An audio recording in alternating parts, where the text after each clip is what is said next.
Bismillahirrahmanirrahim. Assalamualaikum warahmatullahi wabarakatuh. Bismillah, walhamdulillah, wassalatu wassalamu ala khairi khalqillah wa ala alihi wa sahbihi wa mawala. La hawla wa la quwata illa billah. Nawaitu ta'alluma wa ta'alima wa tadabbura wa tadhkira wa nafa wal intifa' wal ifadata wal istifadata wal hafala tamassuki bi kitabillahi wa sunnati rasulih wa du'a ila al-huda wa dalalata al khairi bi tigha'a wajhillahi wa mardatihi wa qurbihi wa thawabihi subhanahu wa ta'ala. Amma ba'du. Alhamdulillah, hari ini kita dapat kembali berkumpul secara virtual untuk melanjutkan pembahasan kita dari kitab Ar-Risalatul Jami'ah wa Tadhkiratun Nafi'ah yang ditulis oleh Habib Al-Habsyi. Begitupun dengan apa yang nanti akan disampaikan oleh Syekh Nawawi Al-Badkhani dalam syarah dari kitab ini yang berjudul Bahjatul Wasail Syarhi Masail.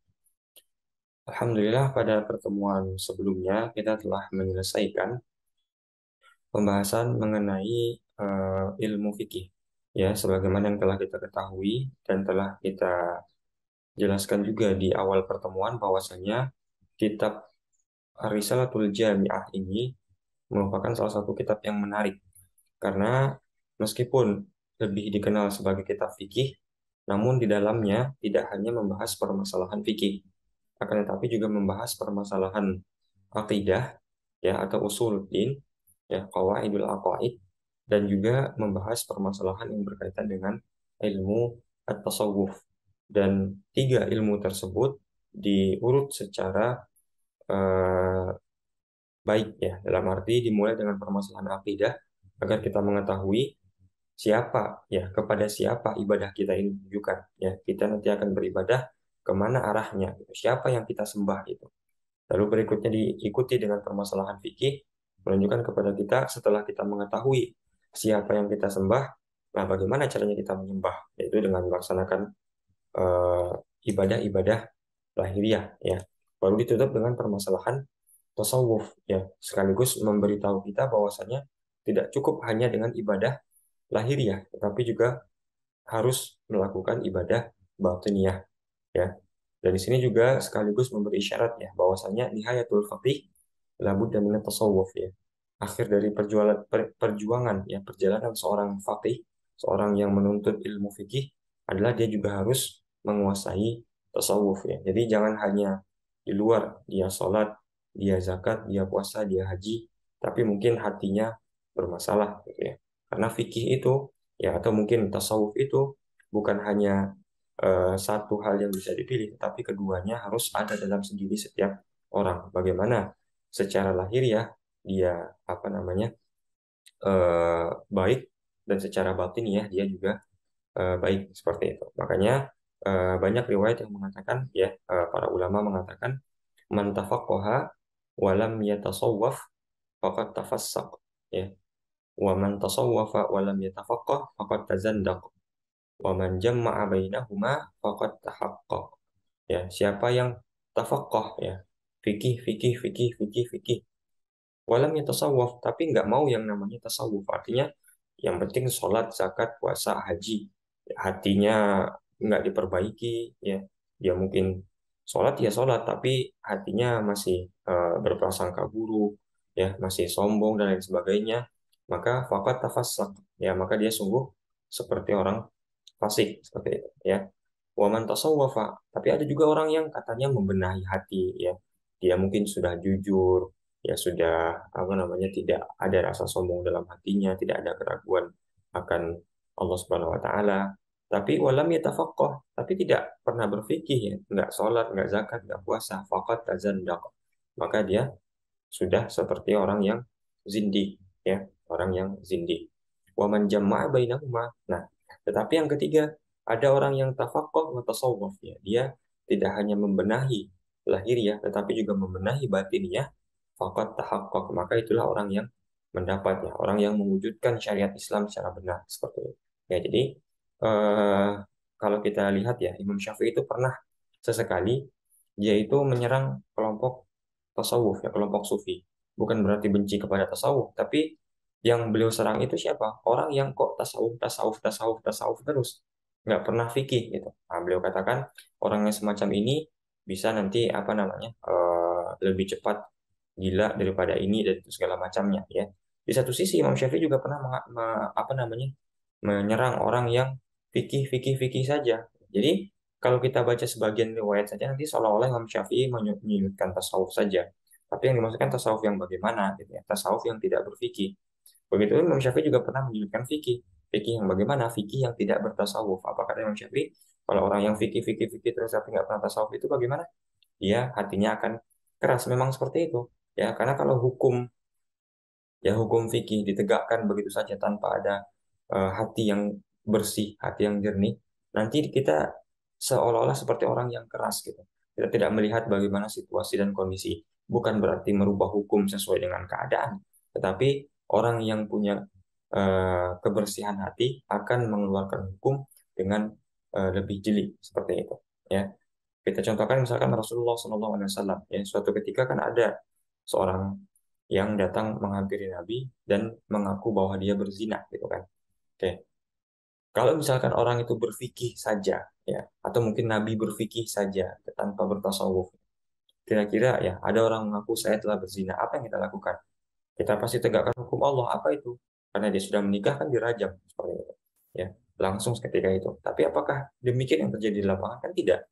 Rasul bertanya, mungkin waktu itu baru berpegangan saja, la'alla kalamesta, mungkin hanya bersentuhan saja, bukan berzina, ya. Dicarikan hilah, dicarikan apa namanya, dicarikan peluang supaya dia tidak berzina. Tapi dia tetap mengaku saya berzina ya Allah, saya berzina wahai Rasulullah, saya berzina nih gitu.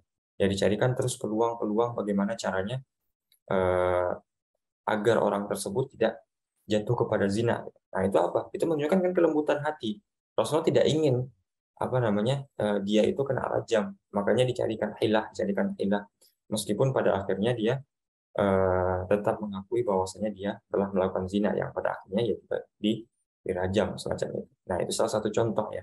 Kalau kita yang dihadapi pada masalah itu, ada orang yang mengaku berzina kepada kita, tentu kita langsung hukum. Gitu. Nah, itulah makanya orang kalau berfikih tanpa bertasawuf, hatinya akan menjadi keras seperti itu. Ya. Nah, di sini kita masuk ke dalam permasalahan yang berkaitan dengan tasawuf seperti itu. Ya. Qala al-musannif rahimahullah taala, nafa'ana Allah bi'ulumihi wa bi'ulumi masyayikhina fid dharain amin. Hifdzul qalbi minal ma'asi. Menjaga hati dari maksiat, ya. Wa hifdzul qalbi minal ma'asi wajibun ala kulli muslimin. Ya, menjaga hati dari perbuatan maksiat artinya apa? Menjauhkan hati kita dari perbuatan-perbuatan maksiat wajibun, hukumnya wajib bagi setiap muslim. Jadi tidak hanya sekedar kita, cukupkah kita hanya dengan sholat, zakat, puasa, haji? Jawabannya belum. Apa yang harus kita lakukan setelahnya? Hifdzul qalbi minal ma'asi. Menjaga hati kita dari perbuatan-perbuatan maksiat. Jangan sampai kita sholat tapi hati kita masih memikirkan dunia. Tapi hati kita masih merasa sombong dan lain sebagainya. Seperti itu. Wa kadza hifdzul a'dha'i sab'ati. Begitupun menjaga anggota tubuh yang 7, ya, fardu ainin ala kulli muslimin. Hukumnya juga fardu ain bagi setiap muslim. Ya, jadi ketika kita berbicara tasawuf dari potongan kalimat ini menunjukkan kepada kita apa? Intinya tasawuf itu apa? Menjaga hati dan menjaga anggota tubuh yang 7 ya dari perbuatan-perbuatan maksiat ya. Apa sih anggota yang 7 nanti akan kita jelaskan setelah ini ya. Jadi kalau kita sempat kemarin berbicara mengenai dalam permasalahan bab puasa ya, di antara apa namanya kesempurnaan puasa ya, wa min itmamis shaum, di antara kesempurnaan puasa adalah menjaga anggota yang 7 gitu ya. Artinya kalau anggota yang 7 itu terjaga, contohnya ini seperti perut ya.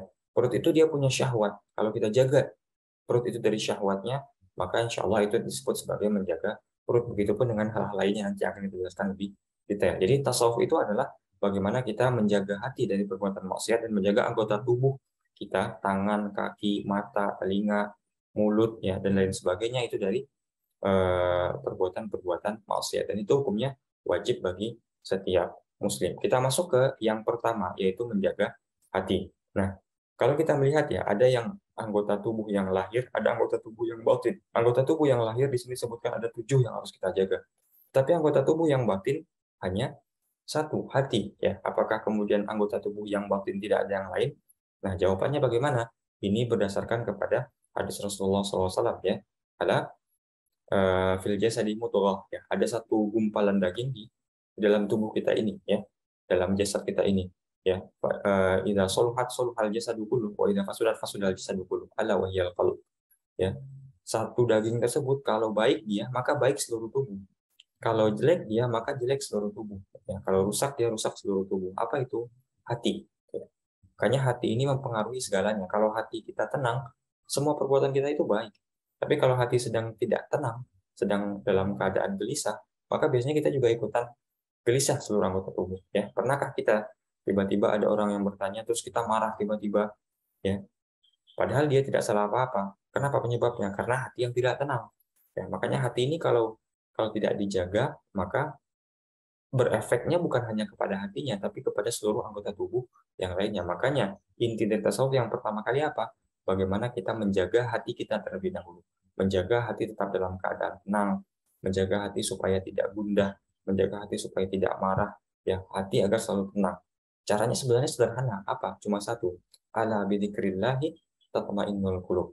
Ya, hanya dengan mengingat Allah lah maka hati akan menjadi tenang. Ya, kalau kita melihat tetangga kita punya harta yang berlimpah, kok kita nggak punya, mulai hati gundah. Ingat Allah, wah, saya kan punya Allah, saya bisa saja diberikan oleh Allah, mungkin belum waktunya untuk diberikan oleh Allah hal yang semacam itu, ya. Begitu pun dengan contoh-contoh yang lainnya. Intinya kalau ingat dengan Allah Subhanahu Wa Taala, ya, bukan hanya dengan makna zikir mengucapkan Subhanallah, Alhamdulillah, wa la ilaha illallah, Allahu Akbar saja, tapi bagaimana mengimplementasikan zikir itu dalam kehidupan kita, seperti itu. Oke, kita lanjutkan.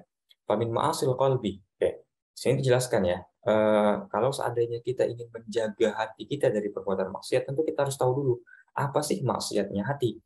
Nah, kalau kita sudah tahu maksiatnya hati, maka baru kita bisa menjaga diri dari maksiat tersebut. Jangan sampai kita jatuh kepada hal tersebut. Ibaratkan sebuah perjalanan, kita tahu di tempat tertentu ini ada lubang besar. Apakah kemudian kita terobos begitu saja tempat tersebut, lubang tersebut? Tidak. Nah, kenapa kita bisa hindari? Karena kita tahu di sana ada lubang. Oleh karena itu, dengan tahu maksiat, maka kita tahu bagaimana cara mencegah diri kita untuk tidak jatuh kepada maksiat tersebut, sekaligus menjaga hati kita supaya tidak terjerembab dalam kemaksiatan tersebut. Ya, famin ma'asil qalbi, di antara maksiat-maksiat itu apa? Asyakku fillahi ta'ala. Ya, ragu. Ya, ragu akan Allah Subhanahu wa taala. Ragu akan keberadaan Allah. Ya, kalau kita sudah mulai ragu, saya ini hidup sudah berusaha keras, berjuang keras, usaha keras, tapi kok hidup saya begini-begini saja. Sebenarnya Allah itu ada nggak sih? Nah, itu sudah mulai timbul keraguan. Itu maksiat, ya. Itu maksiat hati, gitu, ya. Timbul keraguan dalam hati. Sudah mulai tidak yakin kepada Allah Subhanahu Wa Taala. Ya, nanti saya sholat, apakah benar saya akan masuk surga? Saya kalau berbuat maksiat, maka saya masuk neraka. Itu sudah mulai ragu-ragu seperti itu. Itu penyakit hati yang pertama. Ya, maksiat hati yang pertama itu adalah ragu terhadap Allah Subhanahu Wa Taala, baik terhadap zat Allah atau terhadap sifat-sifat Allah. Benarkah Allah itu maha pemberi rezeki? Benarkah Allah itu maha pengasih lagi penyayang? Nah, itu ragu terhadap sifat-sifat Allah Subhanahu Wa Taala. Berikutnya, wal amnu min makrillah, merasa aman dari rencana Allah, ya, atau segala sesuatu yang Allah rencanakan. Nah, ini lebih cocok kalau dicontohkan dalam kasus istidraj, ya. Ada orang yang kaya raya, harta berlimpah, hidupnya mudah sekali, tapi dia nggak pernah sholat, nggak pernah zakat, ya. Nah, seolah-olah dia itu aman saja dari hidupnya itu, kan. Nah, itu kan istidraj, ya. Orang yang nggak pernah sholat, zakat, itu kan sebenarnya ujian bagi dia.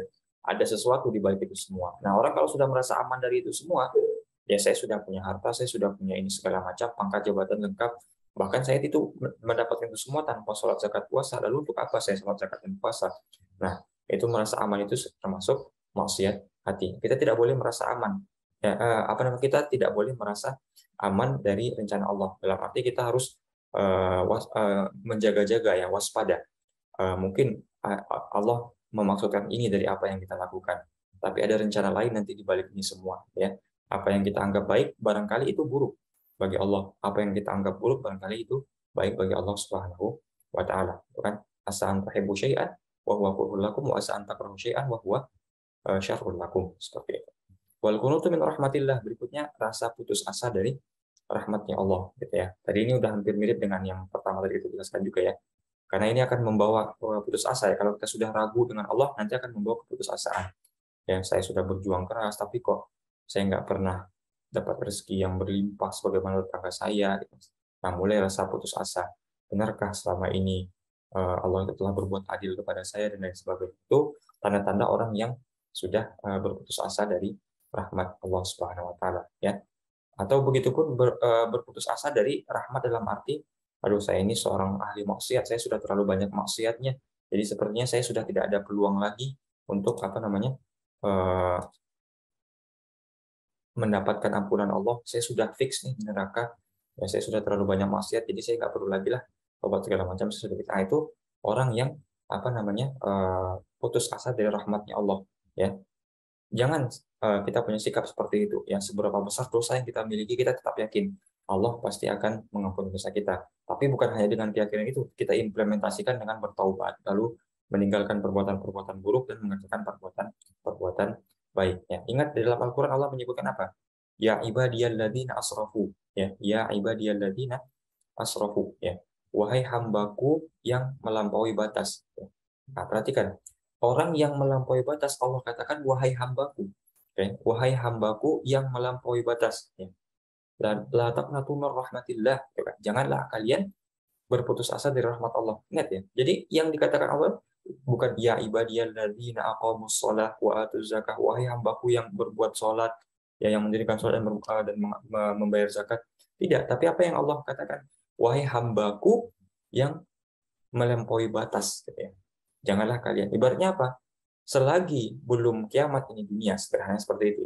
Rahmat Allah itu akan bisa saja didapatkan oleh siapapun. Jadi kita tidak perlu menyerah.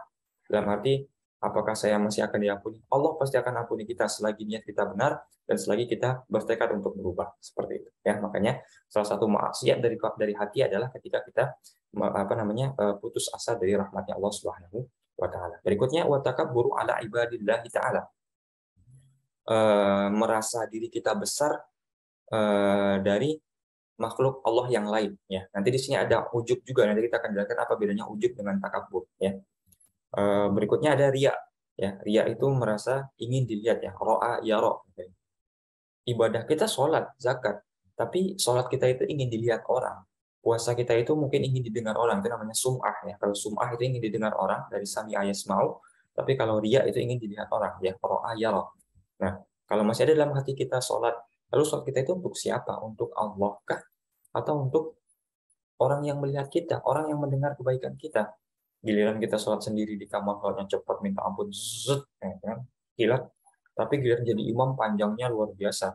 Ya, itu kan sudah lain tujuannya. Ingin didengar jamaah, ingin dilihat, oh kita hafalannya banyak, suaranya bagus. Nah, itu sudah ria seperti itu. Maka jauhkan hati dari hal itu karena itu merupakan maksiat hati seperti itu. Ya, berikutnya wal ujubu bi taatillah, ya, merasa ujub dengan ketaatan kepada Allah. Nah, apa bedanya ujub sama takabur? Secara sederhana, ujub dan takabur itu sama-sama sombong. Ya, nanti dalam kitab namanya At-Thariqah Al-Muhammadiyah itu jelaskan ada namanya ujub, ada kibir, ada takabur, ada istikbar. Nah, ini semuanya sombong, tapi beda-beda jenisnya. Apa itu ujub? Ujub itu merasa sombong atas apa yang ada pada dirinya. Tapi dia tidak membandingkan dirinya dengan orang lain. Jadi dia merasa, oh saya ini sudah taat kepada Allah karena saya sudah sholat, saya sudah zakat, saya sudah puasa, itu ujub namanya. Nah kalau kibir, itu sombongnya dibandingkan dengan makhluk yang lain, gitu kan. Wah saya ini lebih soleh daripada kamu, saya ini lebih alim daripada kamu, ya sholat saya lebih banyak daripada kamu, ya zakat saya lebih banyak daripada kamu, sedekah saya lebih baik daripada kamu. Jadi kalau ujub itu tanpa ada mutakabbar alaih, ibaratnya tanpa ada pembanding, jadi dia sombong pada dirinya saja dalam hatinya. Jadi ujub dan kibir itu sama-sama masih dalam hati, ya. Kibir itu masih dalam hati juga, sombong dalam hati, tapi dia nggak pernah implementasikan, ya. Jadi sekedar dalam hati mengatakan, orang semacam ini, dalam hati dia berkata, saya mah lebih soleh daripada dia, saya mah lebih alim daripada dia, itu takabur namanya. Itu namanya kibir, ya, itu namanya kibir. Tapi dalam hati, saya ini orang yang alim, ya, saya ini orang yang itu saya sudah zakat puasa, itu namanya ujub. Nah, ada lagi namanya takabur. Takabur itu apa? Kalau kibir tadi sudah diimplementasikan dengan perbuatan, gitu ya, sudah diimplementasikan dengan perbuatan. Artinya tidak hanya dalam hatinya saja rasa sombong itu, tapi dia sudah menunjukkan rasa sombong itu dengan perbuatan. Nah, itu namanya takabur, seperti itu. Jadi kibir dan takabur itu beda lagi dengan ujub, meskipun sama-sama sombong. Nah, yang terakhir namanya istikbar. Istikbar itu apa? Sombong dengan perbuatan maksiat. Ya, jadi sudah pernah judi belum? Saya sudah pernah judi, saya sudah pernah zina, saya sudah pernah mabuk-mabukan. Nah, itu dia sombong kan? Sudah sombong, maksiat lagi yang disombongkan. Itu namanya istikbar. Ya, itu beda hal semacam itu. Nah, itu semua penyakit-penyakit hati. Kalau masih ada dalam hati kita, berarti kita termasuk orang yang hatinya bermaksiat. Ya, jadi hati itu mungkin sering kita lalaikan. Ya, dalam arti kita tidak peduli dengan hati kita. Tapi ternyata banyak sekali hal-hal sederhana yang masuk dalam kriteria maksiat-maksiat hati, penyakit-penyakit hati yang harus kita sembuhkan, yang harus kita singkirkan dari dalam diri kita. Seperti itu. Jadi jangan hanya mengobati fisik saja, jangan hanya mengobati mata yang sakit, ya, lidah yang yang tidak memiliki rasa, tangan yang sakit, mungkin tangan yang luka, kaki yang luka, tapi juga harus mengobati hati dari penyakit-penyakit hati semacam itu agar kita dianggap membersihkan diri secara lahiriah maupun secara batiniah seperti itu, ya. Wal hasadu berikutnya rasa dengki, ya, hasad, ya, dengki, ya. Dengki itu apa nanti akan dijelaskan di bawah juga, ya. SMS, sedih melihat orang senang, ya. Senang melihat orang sedih, ya, sedih melihat orang senang, gitu ya. Itu SMS, orang hasad itu. Ketika giliran tetangga kita, sahabat kita, keluarga kita sedang senang, kita sedih. Berarti kita nggak mau hal itu ada pada mereka, gitu ya. Benci kalau misalnya nikmat itu dapat oleh mereka. Kok mereka kaya sih? Kok gini sih? Gitu. Ya. Sebaliknya, orang hasad juga senang melihat orang sedih. Giliran orang dalam keadaan susah, dia senang, gitu. Ya, itu SMS, ya, sedih melihat orang senang, senang melihat orang sedih. Itu orang yang hasad, yang dengki, ya. Yang tidak mau nikmat ada pada diri orang lain, hanya mau nikmat itu hanya pada dirinya saja, seperti itu, ya. Saya saja yang kaya, mereka jangan kaya. Giliran mereka yang kaya, saya tidak. Kita benci hal itu. Karena itu hal yang tidak baik. Itu termasuk dalam penyakit-penyakit hati. Lalu wal hikdu ala abidillah, ya, punya rasa dendam kepada hamba-hamba Allah. Jadi dendam itu juga merupakan maksiat-maksiat hati, gitu ya. Nah, dendam ini bukan hal yang mudah untuk dihapuskan, ya. Banyak orang yang dendamnya diwariskan sampai anak cucunya, sampai dendam 7 turunan, itu kan luar biasa, ya. Jadi dendamnya ini, saya bermusuhan dengan keluarga itu. Kenapa? Dulu kakek saya, ya, begini sama kakeknya dia. Nah, itu kan masya Allah, subhanallah, gitu kan, ya, hal yang buruk, gitu ya, subhanallah. Eh, Hal yang buruk diwariskan, dendam diwariskan kepada anak cucu kita. Makanya ada suatu riwayat, ya, suatu ketika dalam suatu majelis Rasulullah berkata akan datang seorang penghuni surga, gitu ya. Lalu datang seseorang. Nah, seorang sahabat bertanya-tanya apa yang menyebabkan dia menjadi seorang penghuni surga seperti itu. Ketika dilihat ibadahnya biasa-biasa saja, bahkan lebih luar biasa sahabat yang tadi meneliti tadi. Ternyata setelah ditanya, apa yang membuat dia menjadi ahli surga, dijamin oleh Rasulullah SAW, setiap hari saya selalu memaafkan kesalahan orang muslimin yang telah berbuat baik kepada saya. Jadi setiap hari, setiap malam itu dia bertekad, apapun yang telah dilakukan orang lain kepada saya telah maafkan itu semua. Nah, itu kan bukan hal yang mudah. Maka karena itu juga ganjarannya adalah surganya Allah Subhanahu wa taala, seperti itu, ya. Wa ma'nal hasadi, ini juga tadi penjelasan dari hasadnya, karahiyatun ni'mati 'alal muslimi wastithqaluha, ya. Benci akan nikmat yang ada pada seseorang muslim. Jadi kalau ada muslim yang lain dapat nikmat, kita itu benci. Kita nggak mau mereka itu dapat nikmat, gitu ya. Wastithqaluha, merasa berat kalau misalnya mereka punya nikmat. Nah, itu tadi kita telah jelaskan, SMS, ya, senang melihat orang susah, susah melihat orang senang. Itu hasad, ya, dengki. Wa minha, ya, di antara ma'asil qalb juga, di antara maksiat-maksiatnya hati, penyakit-penyakitnya hati apa? Al israru ala maksiatillah, ya. Terus-menerus tetap dalam kemaksiatan kepada Allah, ya. Ini orang yang dalam tanda kutip tidak tahu diri, ya. Mungkin dia tahu itu bahwasanya kalau dengki itu nggak baik, tapi masih aja dengki. Ya. Nah, itu termasuk maksiat, ya. Dia tahu dendam itu nggak boleh, tapi dendam sama orang. Nah, itu yang namanya al-israr ala maksiatillah. Terus-menerus tetap ala maksiatillah, seperti itu. Nah, itu tidak diperbolehkan, ya. Jadi baik dia sadar atau tidak sadar, ya, tetap terjerembab dalam kemaksiatan, ya, tetap berada dalam kubang kemaksiatan, itu bukan merupakan suatu hal yang baik. Ya, kita harus keluar dari itu semua. Caranya bagaimana? Dengan mengetahui maksiat-maksiat hati, lalu kita jauhkan diri kita dari hal-hal tersebut, ya. Berikutnya wal bukhlu bima aujaballahu taala, ya, bakhil, kikir, pelit dari apa yang Allah wajibkan. Jadi bukan hanya sekedar kikir, ya, tapi kikir dari apa yang Allah wajibkan. Sebenarnya seperti apa? Zakat misalkan, ya. Kita nggak mau zakat, pelitnya. Lah, saya yang berusaha, masa saya yang masa mereka terima-terima saja. Nah, itu kan pelitnya. Pelit dengan apa yang Allah wajibkan kepada kita. Ya, mungkin di sini bisa diperluas termasuk juga dengan sedekah, yang nggak mau sedekah, gitu ya. Karena merasa harta itu milik kita, sehingga nggak mau diberikan kepada orang lain. Nah, itu semua termasuk dalam perbuatan-perbuatan maksiat hati, seperti rasa bakhil, ya, rasa pelit dalam hati kita. Berikutnya wasu'udzon billahi wa bi khalqillah. Ya, berburuk sangka kepada Allah dan kepada makhluk Allah. Ya, kepada Allah saja, kepada makhluk saja tidak boleh, apalagi kepada makhluk, ya, seperti itu. Jadi kita tidak boleh berburuk sangka. Apakah selama ini rezeki saya sulit itu Allah tidak sayang kepada saya? Nah, itu kan buruk sangka. Ya, ingat, apa yang kita duga itu baik, barangkali itu buruk bagi kita. Sebaliknya, apa yang kita duga itu buruk, barangkali itu yang baik buat kita. Ya. Dan bahkan kita sering mengulang-ulang cerita, ya. Kita menganggap diri kita buruk saat ini. Oke. Lalu kita pindah ke hidup orang lain. Dan nanti kita akan menilai ternyata hidup kita yang buruk tadi itu lebih baik dibandingkan yang hidup orang lain tadi itu. Ya, itulah yang biasa manusia. Prasangka-prasangka buruk itu harus kita hilangkan, harus kita keluarkan dari dalam diri kita seperti itu. Ya, wa tasghiru lima azzamallahu taala. Kita menganggap kecil sesuatu yang Allah agungkan. Ya, kita meremehkan Rasulullah. Rasulullah itu apa sih? Ya, atau Al-Quran, meremehkan Al-Quran. Ya, meremehkan ilmu pengetahuan, meremehkan guru. Nah, itu juga termasuk juga eh, perbuatan maksiat-maksiat hati gitu ya. Kenapa? Karena kan Allah mengagungkan itu semua, ya. Allah mengagungkan ilmu, secara otomatis Allah mengagungkan seorang guru. Allah mengagungkan Al-Quran, Allah mengagungkan para pengajar Al-Quran. Ya, Allah mengagungkan apa namanya? Mengagungkan Rasulullah SAW. Berarti segala yang berhubungan dengan Rasulullah itu pasti agung juga. Maka kita harus menghormati itu semua, ya, keluarganya, ya, lalu ahli baitnya, segala macamnya, sahabatnya kita agungkan. Kenapa? Karena Allah mengagungkan Rasulullah, maka mengagungkan seluruh yang ada dalam dirinya, seperti itu. Ya. Nah, apa saja yang diantara yang termasuk mengagungkan itu mintoatin, ya, kita tidak boleh menganggap kecil, menganggap remeh ketaatan itu. Apa iya kalau kita sholat bisa masuk surga, gitu kan?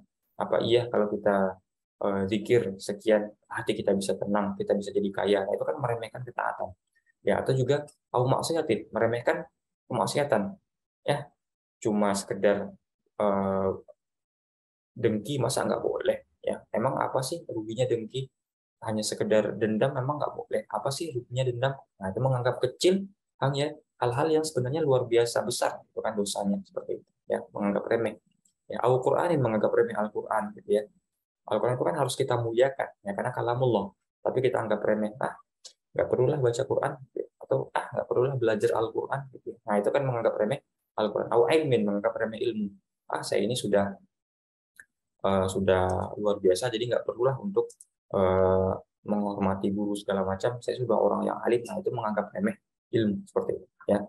Au jannatin au narin, menganggap, apalagi menganggap remeh surga dan neraka. Apa iya surga itu ada? Nggak perlulah saya surga.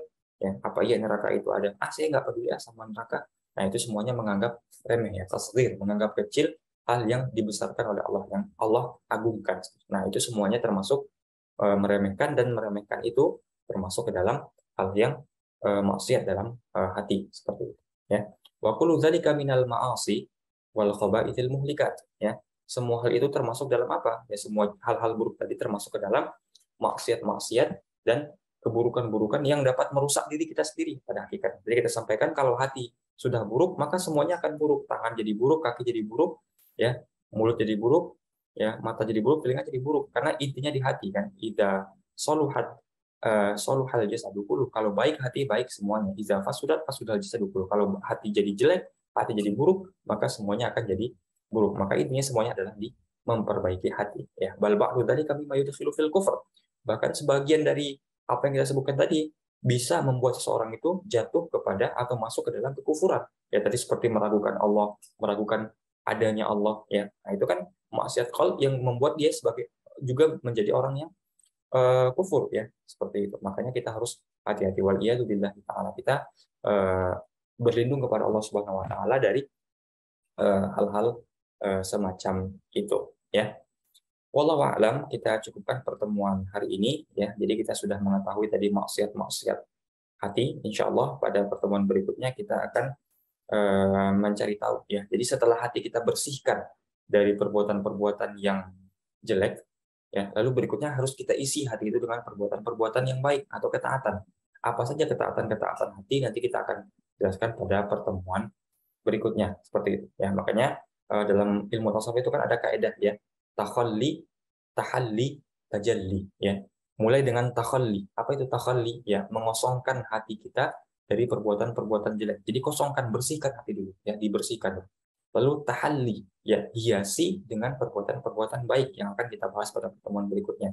Baru setelah itu tajalli, baru kita melihat dengan benar ya bagaimana keagungan Allah, bagaimana syariat Islam itu secara sempurna ya. Jadi seperti itulah hakikat kita manusia ya. Kita takhalli, kita bersihkan hati dari perbuatan-perbuatan yang jelek, baru kita bisa tahalli, bersih hati kita hias dengan perbuatan baik.